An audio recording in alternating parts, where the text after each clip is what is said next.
మద్యం సేవించే అలవాటు ప్యాటర్న్ ఉందని ఎలా చెప్పగలం సార్?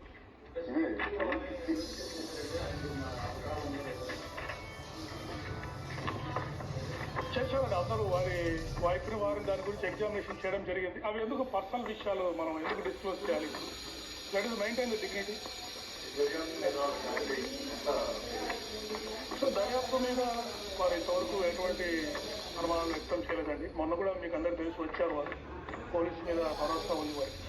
ఇన్వెస్టిగేషన్ ఫైండింగ్స్ వారికి తెలియజేస్తాం. పిఎంఈ రిపోర్ట్ ఫైండింగ్స్ చెప్తామండి. రిపోర్ట్ ఎవరికి అందజేయడం జరగదు. ఓన్లీ కన్సర్న్ మేజిస్ట్రేట్స్ కి కోర్ట్స్ మాత్రమే అది అందజేయడం జరుగుతుంది.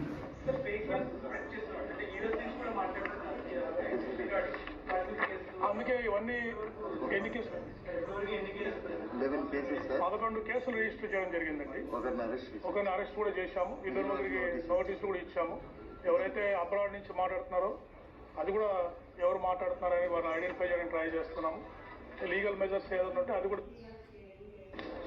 ఇండియాకు రప్పించే ప్రయత్నం కూడా చేస్తున్నాం.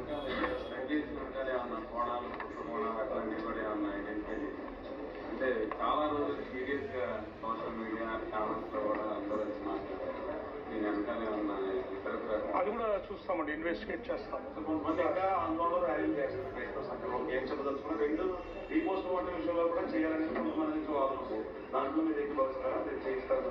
సార్ మీరు చూశారు ఇంత మెటికులస్ ఇన్వెస్టిగేషన్ ఎలా చేసామో మీరు చూశారు కదా.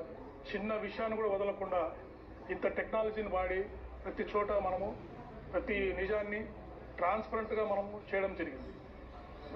సో తర్వాత ఇంకోటి నేను అప్పీల్ చేయదలుచుకుంది ఏంటంటే, ఇప్పుడు ఇంత డేటా ఎనాలిసిస్ చేసి ఇంత ట్రాన్స్పరెంట్గా మీకు అందరికీ ఫుటేజ్ చూపించాము, రిపోర్ట్స్ చూపించాము.